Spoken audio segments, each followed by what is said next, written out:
Hey, welcome to another edition of Breaking Protocol from the Razzle Dazzle Show, our ongoing miniseries where we break down key updates and design questions straight from the development of Shade Protocol. These episodes are built around the game's community engagement series Devs Ask You, or DAUs, where Kendall and the team not only show us changing, but invite fans to shape the journey with them. Today's topic might sound simple at first, currency, but in the world of Shade Protocol, even money has a story, because the currency of the game isn't coins, credits, or scrap, it's Elythium, the same sentient metal that powers replicas and drives the technology of the entire world. Be sure to follow us and Little Legendary on our socials and YouTube channel, and be sure to join the Shade Protocol Discord server to follow new DAUs, vote in polls, and share your voice directly with the dev team. Links to everything will be in the description down below, and with all that being said, it's Razzle Dazzle time! Contrasting Elythium and the Shade Protocol, you said that the Shade Protocol has a more obsessive nature, I guess, when it comes to helping meet its goals. So like Elythium, we know, wants to help you with your goals, with whatever you want to accomplish, with whatever you want to be better with or at. The Shade Protocol, then, is it doing the same thing but in a different way, or is it using you to achieve its own goals? Because I understand all the above. Oh my god, I love that. I mean, my favorite character in the entire game, other than freaking like Opie, is the freaking Shade Protocol. This thing is one of the best things I've ever written. It's really cool because to me, I mean, to my desire of making a really interesting character, it's a character that it is so complete. Like I've always wanted to write an obsessive and what's the right word? Like I always wanted to write a character that was incredibly possessive, because that's really difficult to do. It's a very difficult thing to write because it's very tropey, right? If you have a character that's possessive, then they always have the same flaw, right? Like the thing that they want to possess kind of controls them, and then they get kind of tricked, and they're kind of it's a lame thing how it's been implemented in most of the stories that I've read, that I've seen a type of character like that. But however, the Shade Protocol is not that at all. The Shade Protocol is it is very singularly minded to what it wants to accomplish, which is core directive is to eradicate humanity, at least at the moment of the story that we get to know it. And that's like its goal. And you can't deter it from it. But it is such an interesting character in the way that it could sometimes be incredibly patient. Sometimes it could be desperate. Sometimes it is like, it speaks to Zura specifically, like this version that we get to talk to, that we get to see, that we get to participate with. It is very possessive, like scary possessive. Like it speaks to you in a way that feels out of place. It's not normal in a game. It's definitely not a game for kids. I keep thinking of the Shade Protocol like Venom. That's what I keep thinking of it as. It's kind of like Venom, of course, not the movie's Venom. Yeah, where he's no, like of course funny not. And all that. Like, yeah, but it's very like early Venom, where he's like actually a dick. Maybe so. It is definitely the kind of character that it suffers when it has to make you suffer, right? Because it wants you that bad. Like it doesn't want to hurt you. But it will if it has to. You belong to it, right? Exactly. Like in its mind, like I'm hurting what's mine. Like why would I do that? I don't want to make you suffer. I just want you to submit. Just submit. Like there's no other choice here. But as you go through the game, you'll see like the Shade Protocol kind of like making this demands and also making these trades. And the more you succumb, the more it gives you. But it can't seem even like fatherly and loving. Like it's motherly even. Like it's giving you what you want, but it's taking something in return that you can't easily measure. You don't know what you're giving in order to get what it's giving you. But it is constantly like I think like that's going to be part of the frustration that I hope the players could feel is that you are going to build a relationship with this thing, as in like you're going to get to know them more. You're going to have moments where you might beg, right, and they might listen. But the truth is that you, even when you get the best moment with it, and it feels like you're a team, the next thing is going to be it wants you again, and it will try, right, and you'll feel betrayed, and then maybe you don't, and a moment later it's never going to be this like character that just grew and it's over, right? It's not, it doesn't know how to do that. But I think I made this example in the Discord that I really like. Imagine this moment where Zura is I think I don't remember how I phrased it, but Zura is seeing like this, the savior army is coming at them, and they're at a loss here. Like they, all you could do is run, right? And this is not like Best Soon. This is later in the game, in some moment, whatever. And they're coming at you, and there's just nothing you can do. You lost. They're coming. They are full force attacking where you are. You need to run, right? And at that moment, like kind of Zura's looking at maybe from some sort of like high point, she can see the entire army coming to them. They would have been found, and she knows the consequences. And kind of like I imagine like this version of like protocol appears by you, right? It's a personification that nobody else but you could see, and pretty much tells you like when it shows up, like you look at it and like this is not the time. Like this is not the time. Like we're about to lose everything. But then when you look at the protocol, the way it looks sad and repentant and hurt, and maybe like it's suffering, and you don't quite understand it, and it tells you like I'm so like you can't understand how disappointed in myself I am that I can't give you justice. Like I can't give you what you want. I can't give you this thing that you desire. And for a moment you look at it and be like, wow, that's like an interesting sentiment. Like you feel like powerless to give me what I need in order to like make this moment right.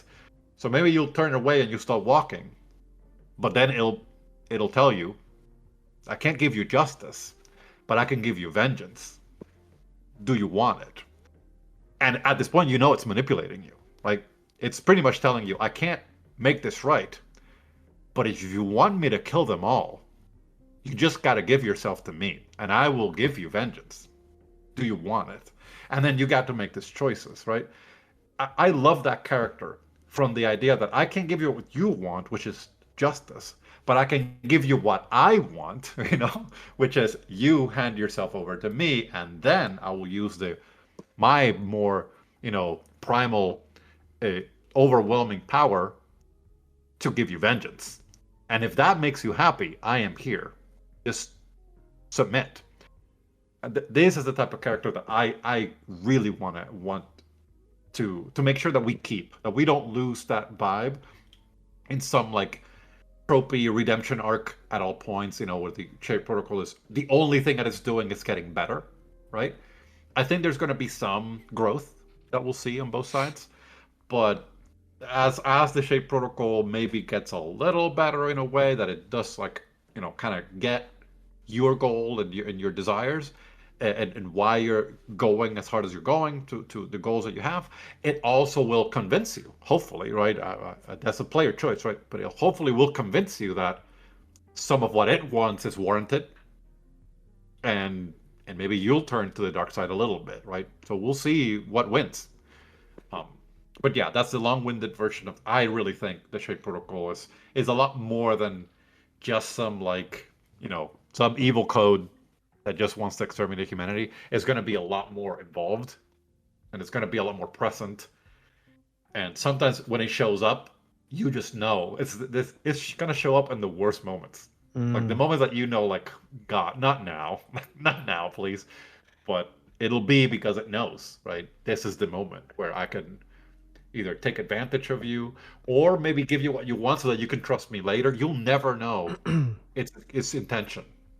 Because it's playing the long game, and it's much more smarter than anything you could ever deal with. Like it knows too much. I think it's super cool. I wonder I'm sure this will be saved for a full Shade Protocol titular title actual episode, but I wonder if it'll know how to interact with Unison.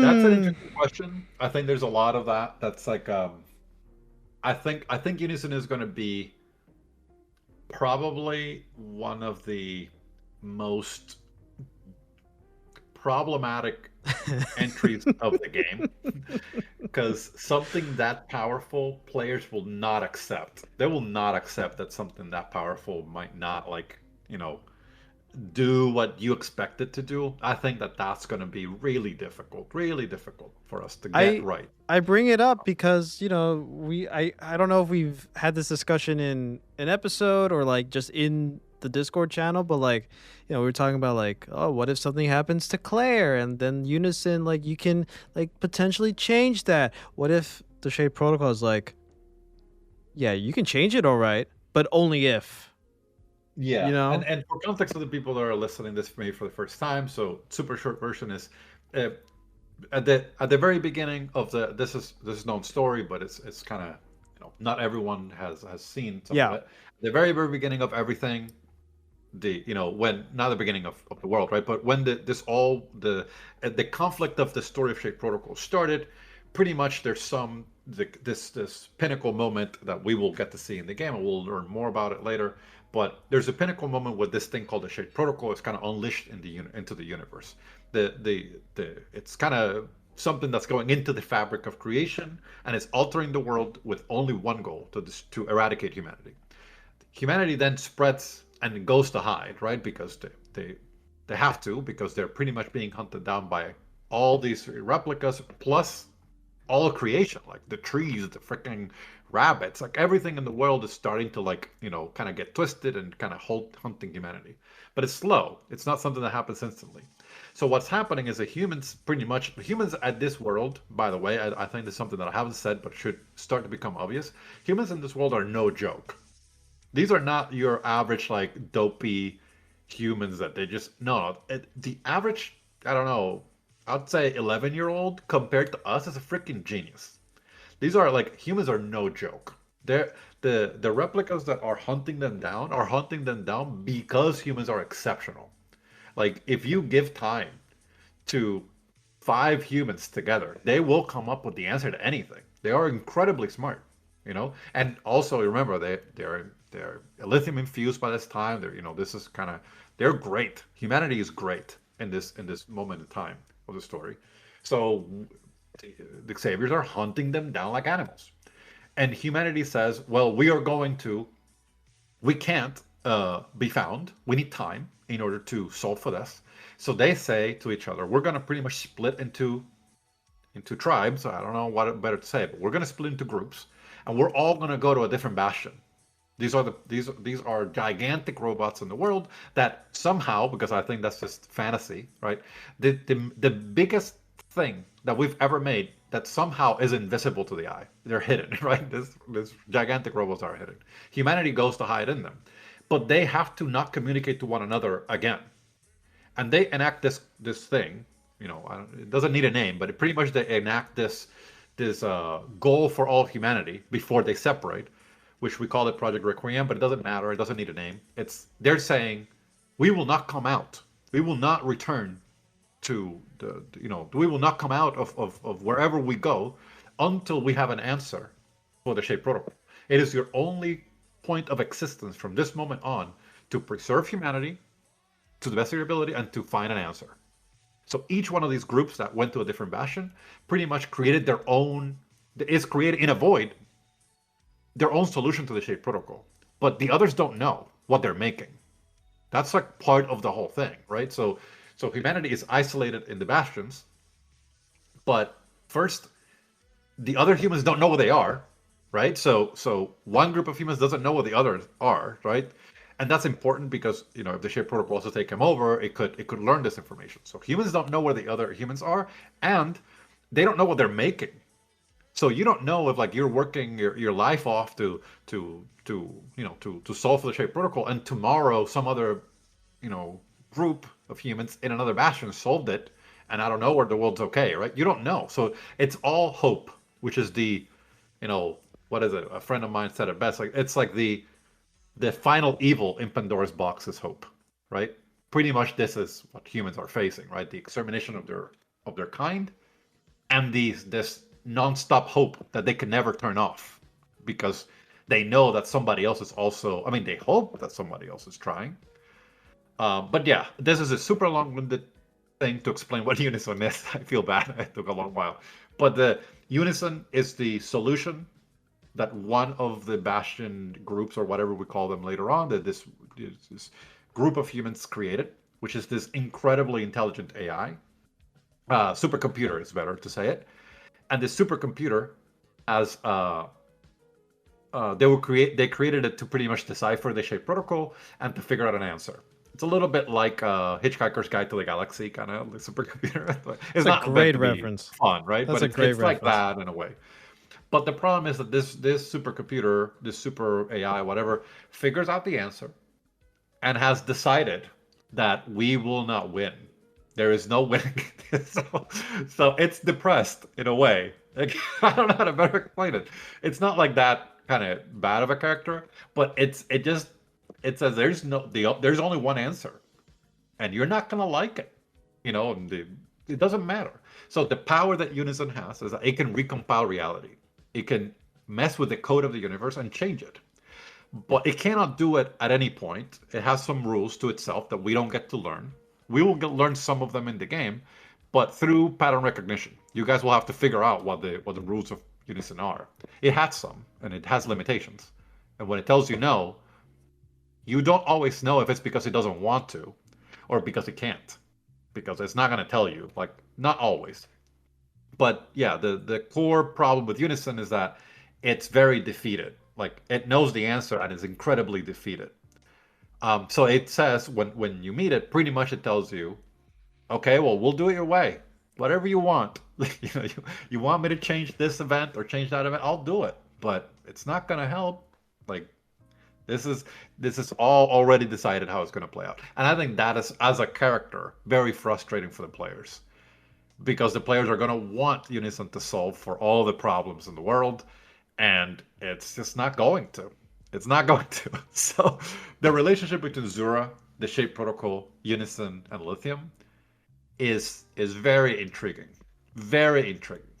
Um, but I would say there's not that many more things that you need to track than those four things. There are many things that you're gonna want to know about, but you know the game probably won't get us everywhere, right? We don't have the resources to make every single bastion and to show you all of it. We can't. So you only get to know as much as we can show. So, but Un- anyway, that's my answer to that. Yeah, Unison is a very special character. yeah. But I think it'll add a lot of value to players if they can accept that it's kind of gonna do what it's gonna do, and it's not gonna always do what you want it to do. Yeah, understood. Then, as we head for a landing, looking ahead, are there any unusual or creative ways you're excited to use the lithium within the world of Shade Protocol, either mechanically as currency or story wise, lore wise? So I am very excited for players to see what can be done with the lithium in terms of like um, implementations in the game more than lore, right? Like actually how to use it. I think some of them are kind of new things that are interesting. Like I said, I gave one of those away, like interacting with different areas of the world in order to like improve them or change them in very material ways. I think that's a really uh, cool thing. I think that's a really cool thing that if it's been done before, I guess in other games where you have material changes to a biome, but I think like in here it's probably very well themed. Like it makes sense with what's happening in this place specifically to this one biome. But other things, I think that will require, in terms of lore, it will require a little bit more of an understanding of the problem of the world which is not as clear to people. If we make an easy pitch of the game, we're saying pretty much there's this malicious code that is hunting down humans by shaping reality against them. It's the simplest way to explain it, and that's what the Shade Protocol would be for most people. But because it's so much more than that, the implications of Elythium inside of that statement are much grander than they seem. So that will have to wait, but I hope that we'll be able to show enough of what happened before the Shade Protocol with Elythium, and how we get here. But that is definitely like more of a dream. Like we probably that's probably at the border of the scope. So we probably will only be able to get that in if we could figure out like how to be more save more of the resources we're spending in the game, and then be able to prioritize that. But right now, like the story of the before is we probably are not getting as much as I would like to, just to be able to make more game. It's like to give you guys more of a bigger game. But we'll see. I think like we're early enough that we don't quite know. But yeah, Elythium before the time of the Shade Protocol is a very interesting moment in humanity, right? As you can imagine. And I think I wish I could tell you guys more of what that looks like. And not necessarily only as a comment for me to say, but actually show in the game. Yeah. We'll see if we can get there. Yeah. This has been another episode of Breaking Protocol from the Razzle Dazzle Show. Want to help what Shade Protocol becomes? Join the Shade Protocol Discord server to follow new DAUs, vote in polls, and share your voice with the dev team directly. Go follow Shade Protocol on Kickstarter, and if you like this breakdown, check out our past spotlights and interviews with Kendall right here on the Razzle Dazzle Show. Remember, the future of Emeria is still being written.